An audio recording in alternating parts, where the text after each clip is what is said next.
जी तो बिस्मिल्लाहिर्रहमानिर्रहीम। नेक्स्ट आज हमारा टॉपिक है सिंपल माइक्रोस्कोप। सिंपल माइक्रोस्कोप क्या होती है, इसके बाद नेक्स्ट हम पढ़ेंगे कंपाउंड माइक्रोस्कोप क्या होती है, इनकी डिफरेंट करैक्टरिस्टिक्स क्या क्या हैं, कौन कौन सी हमारे पास इनकी अरेंजमेंट्स किस किस तरह आ रही होती हैं, उनके अंदर कौन कौन से लेंसेज यूज़ किए जा रहे होते हैं, उसके बारे में हम इस टॉपिक में पढ़ेंगे। A magnifying glass is a convex lens. Magnifying glass बाज़ का इस चीज़ से रेफ़र किया जाता है, एक ऐसा शीशा, एक ऐसा ग्लास जिससे हम चीज़ों को ना, छोटी चीज़ों को ज़्यादा बड़ा करके देखने के लिए इस्तेमाल किए करते हैं।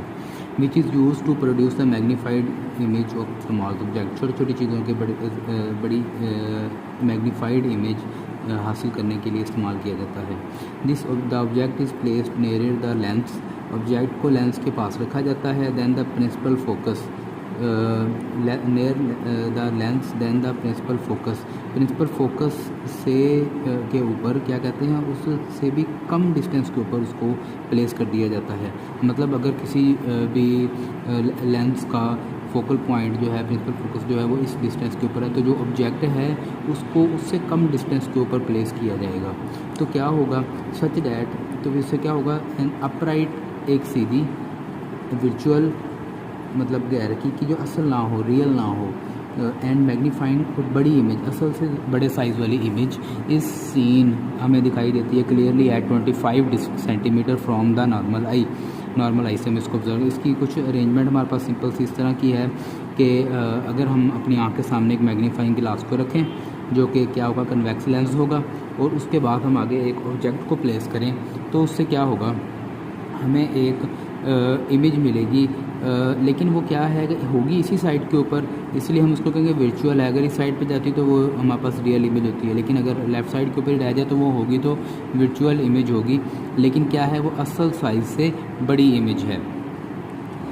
अच्छा, नेक्स्ट हम इसकी मैग्नीफाइंग पावर के बारे में पढ़ते हैं कि कितना मैग्नीफाई कर सकते हैं। Let theta be the angle subtended at the eye by a small object when it is place near point of the eye. जब हम किसी ऑब्जेक्ट को उसके पास रखें तो हम ऑब्ज़र्व करते हैं कि उसका जो एंगल बन रहा है वो क्या बन रहा है, थीटा बन रहा है।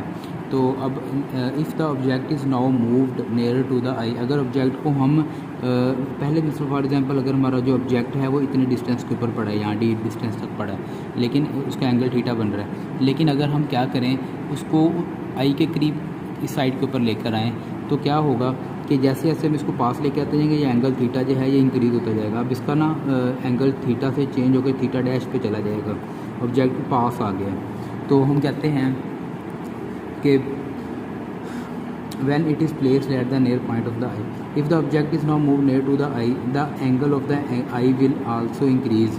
एंगल भी इंक्रीज़ हो जाएगा, ये एंगल चेंज हो जाएगा, इंक्रीज़ हो जाएगा, एंड बिकम थीटा डैश, और थीटा डैश बन जाएगा। But the eye will not be able to see it clear, लेकिन फिर भी हमारी आँख से हम इसको आसानी के साथ देखना मुमकिन नहीं हो सकेगा, आसानी से नहीं देख सकेंगे, क्योंकि यहाँ पे अगर हम इसको करीब भी कर देंगे ना, इतना करीब कर देंगे कि हमारी वो आई साइड थी उस कम से कम जो देखने की सलाहियत है उससे भी ज़्यादा करीब आ जाएगा, इसलिए हम नहीं देख सकेंगे। लेकिन अब इसको हल करने के लिए हम दरमियान में क्या प्लेस करेंगे, मैग्नीफाइंग ग्लास को प्लेस कर देंगे।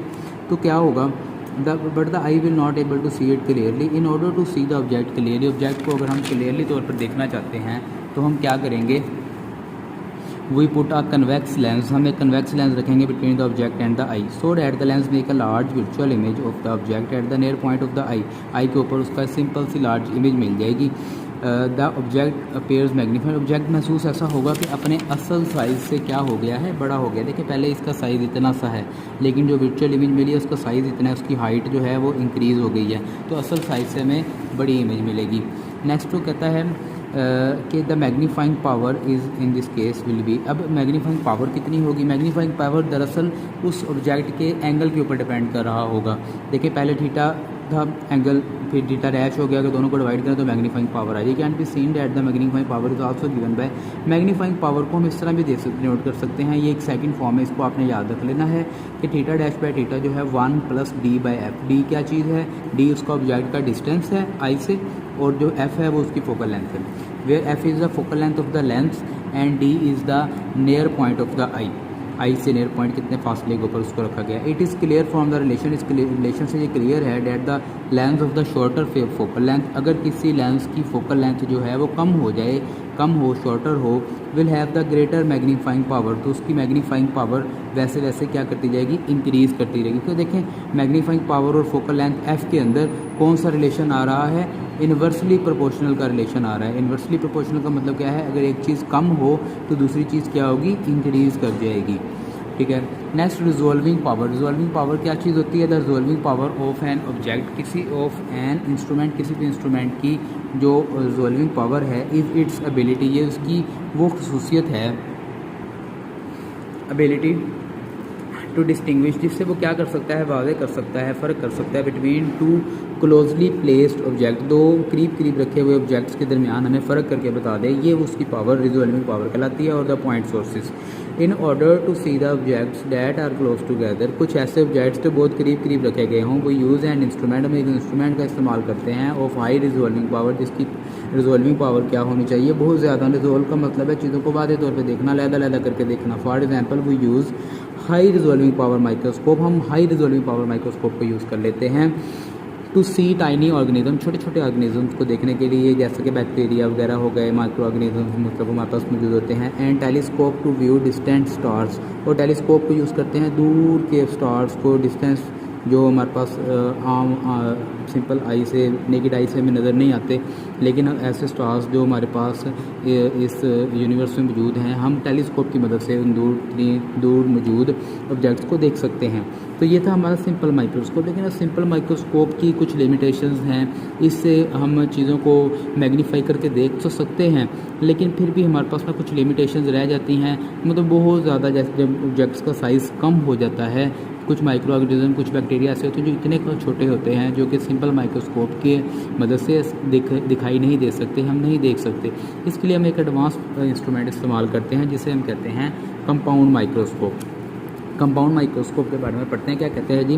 Compound microscope has the two converging lens, compound microscope के अंदर दो कन्वर्जिंग लेंस होते हैं। कन्वर्जिंग लेंस मतलब हमने पढ़ा था कि कन्वेक्स लेंस जो है उसी को कन्वर्जिंग लेंस कहा जा रहा होता है। The objective and the eyepiece, एक ऑब्जेक्टिव भी होता है और एक आई पीस होता है। Use to investigate structure of the small, बहुत छोटे छोटे ऑब्जेक्ट्स का स्ट्रक्चर जो है फाइंड करने के लिए, निकालने के लिए इसको इस्तेमाल किया जाता है। Following are the some features of the simple microscope, simple microscope कुछ फीचर्स हैं, लेकिन उससे पहले हम इसकी छोटी सी डायग्राम बनाकर बताया गया है। इसके अंदर कौन कौन से कंपोनेंट्स आ रहे होते हैं हम उनको देखते हैं।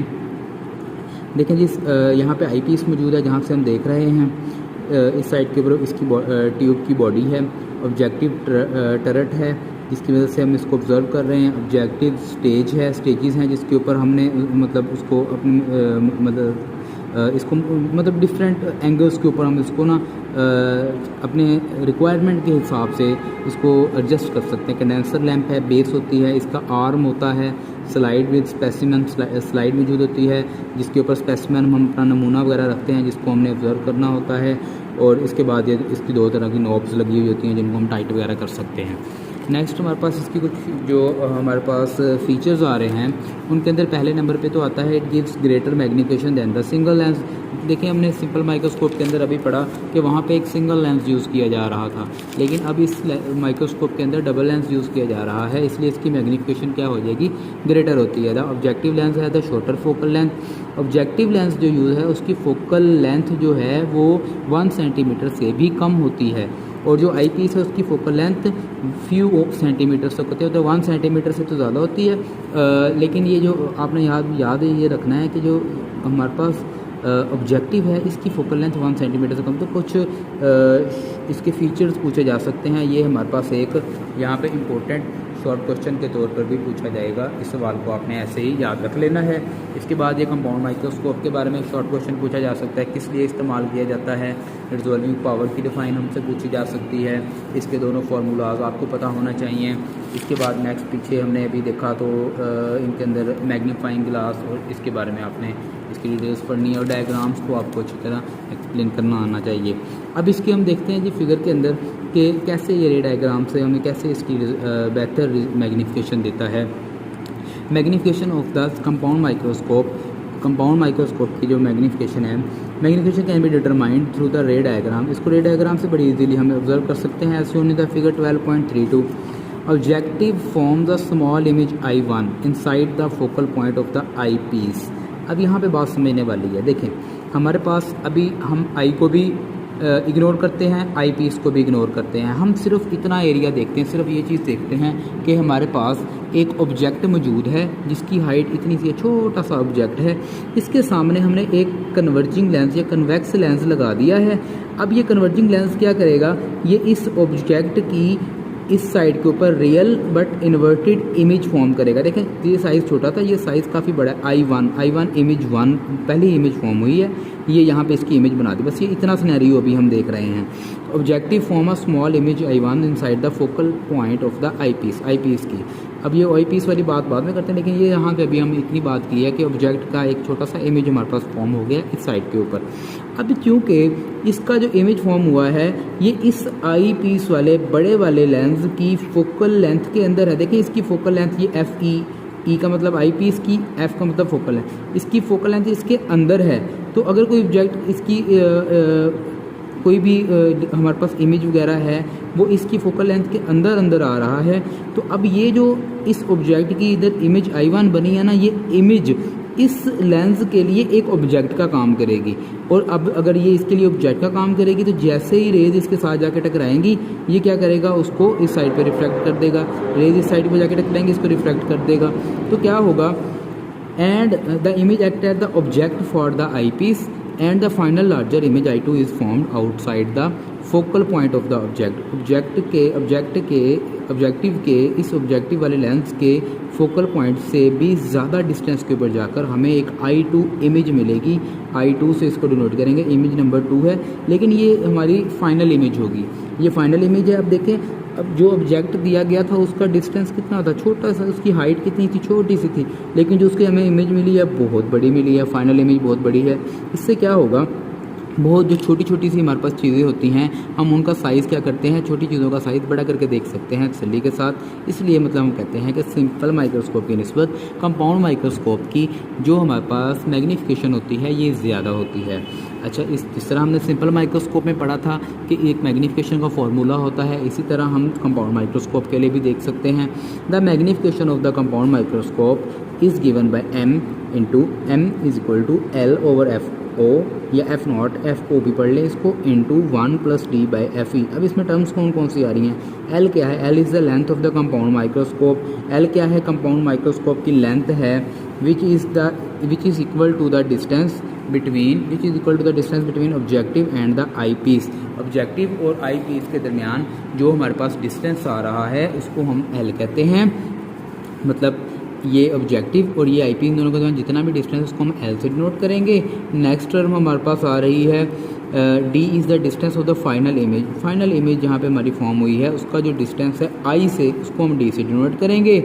आगे है हमारे पास FO and FE are the focal length. ये फोकल लेंथ तो हैं, लेकिन FO है ऑब्जेक्टिव के लिए और E है आई पीस के लिए रिस्पेक्टिवली। इसके कुछ इंपॉर्टेंट यूजेस भी हैं। फार्मूला के साथ साथ हमसे यूजेस के लिए एक शॉर्ट क्वेश्चन पूछा जा सकता है कि what are the uses of compound microscope. आपने यहाँ पे ये शॉर्ट क्वेश्चन याद रख लेना है। कहता है कि a compound microscope is use to studies bacteria and other micro object. छोटे छोटे ऑब्जेक्ट्स और बैक्टीरिया का मुताला करने के लिए इस्तेमाल की जाती है। Use for the research in the several fields of science. Science की मुख्तलिफ फील्ड्स के अंदर इस्तेमाल होता है। माइक्रोबायोलॉजी, बॉटनी, जियोलॉजी, जेनेटिक्स जिनमें हम जीन्स वगैरह का मुशाहिदा करते हैं, ऑब्ज़र्व करते हैं। जियोलॉजी जो ज़मीन के मुख्तलिफ नमूने वगैरह एक्सपेरिमेंट से हम हासिल करते हैं उनको ऑब्ज़र्व करते हैं। बॉटनी वगैरह, माइक्रोबायोलॉजी पौधों वगैरह का और मुख्तलिफ ऑर्गेनिज़म्स के जो मुख्तलिफ किस्म के हमारे पास स्पेसिमेंस बन रहे होते हैं, हम उनका बगौर बड़ी आसानी के साथ इस कंपाउंड माइक्रोस्कोप से उनके डिफरेंट किस्म के सेल्स, उनके अंदर मुख्तलिफ किस्म के जो पिगमेंट्स मौजूद हैं उनका हम ऑब्जर्वेशन कर सकते हैं।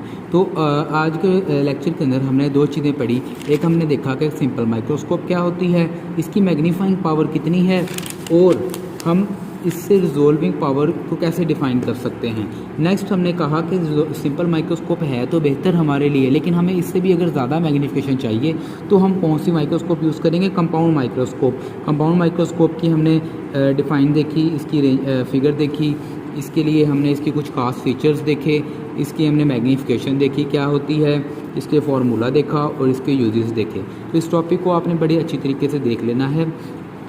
डिफरेंट किस्म के शॉर्ट क्वेश्चंस और समटाइम्स लॉन्ग क्वेश्चन इसमें से हमसे पूछ लिए जाते हैं। आपको इसकी रे डायग्राम्स की अच्छी तरह समझ होनी चाहिए, फिर आप इसको टॉपिक को अच्छी तरह क्लियर आउट कर सकते हैं। ओके जी, आज के लिए इतना ही। नेक्स्ट हम इसके बाद टेलीस्कोप को डिस्कस करेंगे। ओके जी, अल्लाह हाफिज़।